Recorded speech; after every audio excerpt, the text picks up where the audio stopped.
mountains and mountains of evidence that it was all faked. Like faked photos, faked videos, etc., etc. It just piles up. And it's overall, and without trying to sound slanted on my viewpoint, the overall fishiness, like you said, there's this stench of just hidden facts. 40 years later, we can't get confirmation of the stuff that we even left there, except for some silly Mythbusters episode where they claim they've sorted it all out with a tabletop with some sand on it and a big bright light in the corner of the room.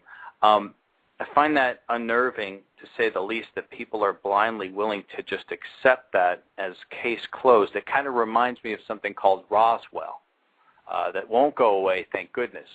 But every time the government comes out with a new story on this one, it always gets debunked. They always end up doing a pretty ratty job of trying to get this one to go away. So I don't want to say they're the same story, but it definitely has an overall fishiness quality to it. And I agree. 40 years later, why can't we get pictures? Can you talk to us, Jara, a little bit about Clementine, so that these folks know a little bit more about how many times post-Apollo we've actually gone to the moon without manned mission? Yeah. Okay. Well, basically, the Clementine spacecraft was this NASA and U.S. military spacecraft to the moon. Like to take some pictures and they map the surface, and it flew over the Apollo 15 landing. Hello? I'm sorry. To map the useless rock that we shouldn't waste any more time on, correct? Yeah, pretty much.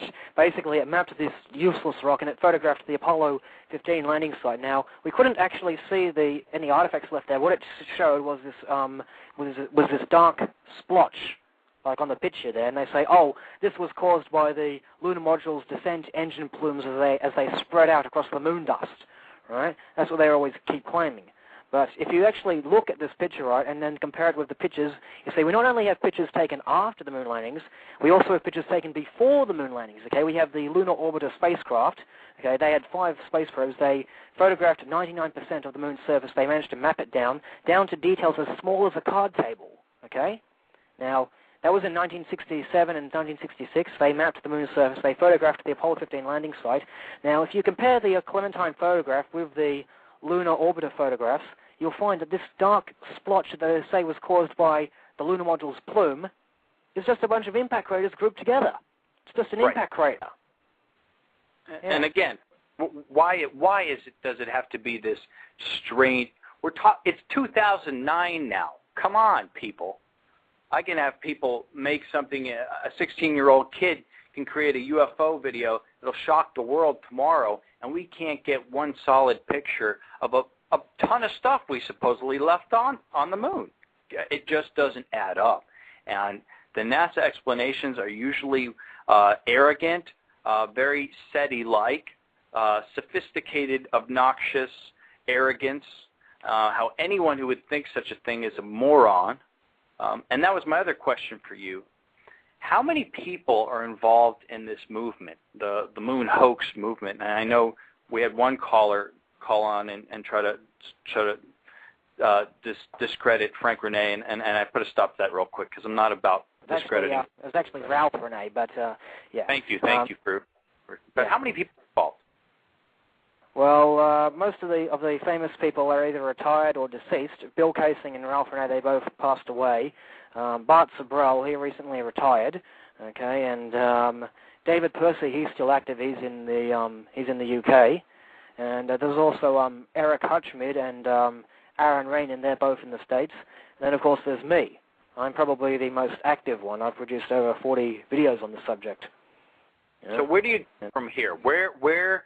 I guess that's my last question tonight. It's a great way to end it. Where do we go from here, Jara, as far as what to think? I mean, granted, you're supposed to do your own research as a person, and we deal with that every week with ufology, but where is Jara going from here? What are your next steps, and what is your long-term goal with this project in general? Well, I plan to make sure that the world knows, okay, as you said before, I've got all these detractors, right? My main goal is to make sure the world knows what my detractors are not telling you. Make sure that the world knows the facts that these guys are conveniently covering up. Make sure that everyone knows why this was a fake, why this was a hoax, why these other guys are lying to you. Okay, I plan on making sure that that is known to the world. That's what my whole Moonfaker series is all about. I plan on continuing with my Moonfaker series, and hopefully that statistic, for the next generation who believe or think it might be a hoax, hopefully that statistic might shoot up to 100%. We can only hope. Well, you can only hope, and at the end of the day, I think what you'd like, I'm not going to speak for you, but like many of us in the ufology world and exopolitics would like an open forum, a real open congressional forum where both sides can be heard without interruption, without in an independent fashion, so that real data can be explored, where a man who's a general in the Iranian Air Force is allowed to testify about what he's seen in the skies without being ridiculed, where an astronaut is allowed to come forward and talk about that he's seen unidentified flying objects in outer space, and he was silenced about it, things of that nature. So I hope that you get a little bit more respect to at least bring your research to the table of where it's going to be looked at in an independent fashion. But I want to really thank you for being on the program tonight. You did a terrific job, and I have enjoyed watching your videos, and I know that I got a taste of what you probably have to deal with a lot, which is a lot of flack, man. I got a lot of people getting mad at me for putting this show on, and I really just think I'm trying to get people to just think a little bit more and not just take face value. I mean, what's the difference if you believe that Kennedy was an inside job, JFK? I mean, why isn't this in the same category? There's plenty of people who don't believe that Oswald just did it by himself.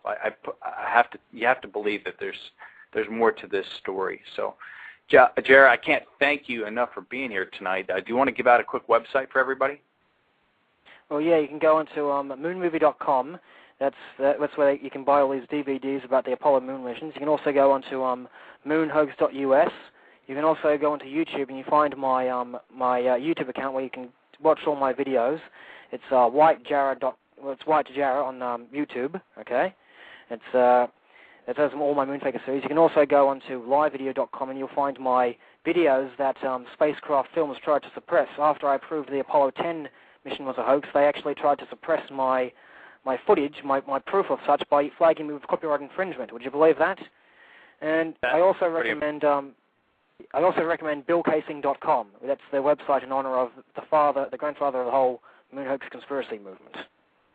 Well, fantastic. And I want you to know personally, if things happen in the future, a la things that you might be frightened of that might happen to you or that you need to get out there, you can use this show as a vessel. We do have a broad range of people who listen to this program, so feel free, you're a friend of the show, to call in anytime you want and get in touch with Tim or myself, and thank you so much for being here, okay? Pleasure was all mine. Okay, sir, you have a great week, and be safe. Thanks.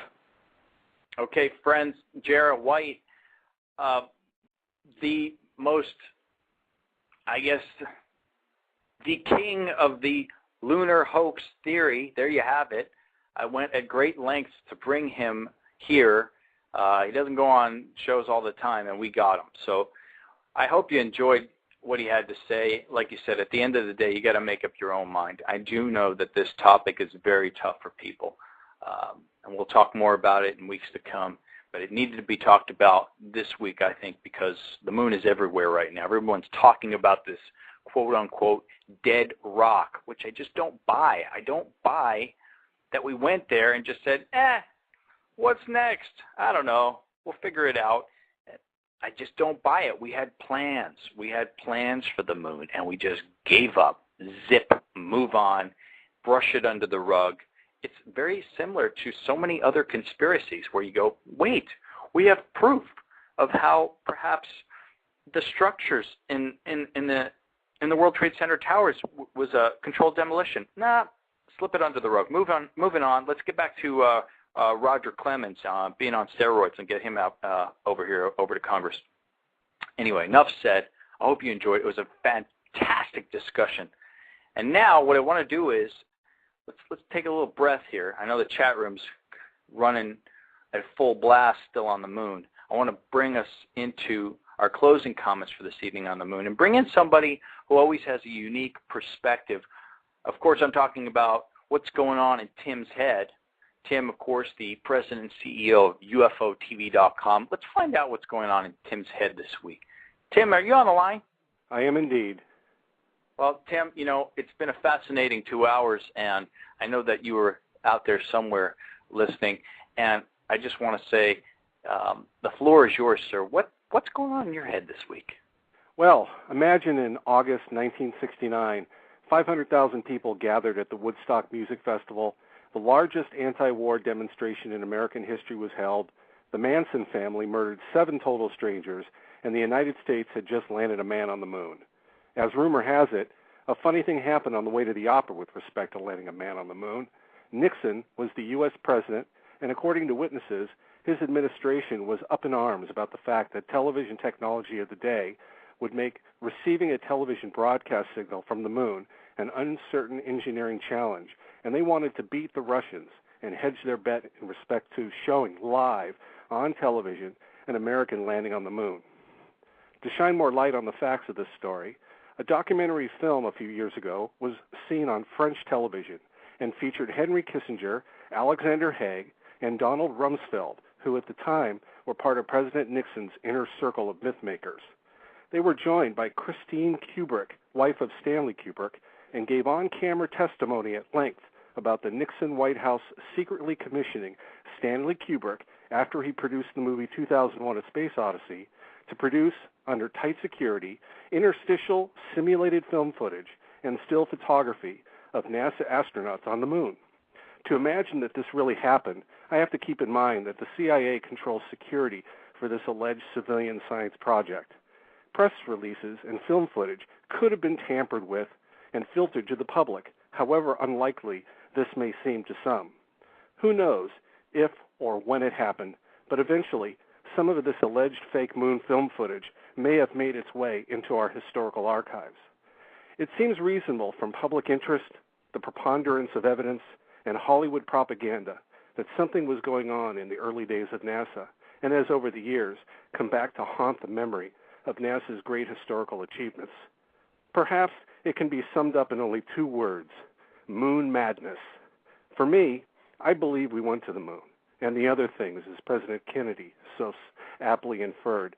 For in our individual uniqueness, our love, our pain, and our tears lay the stories that really matter in the winds of change and from the perspective of a creative eye.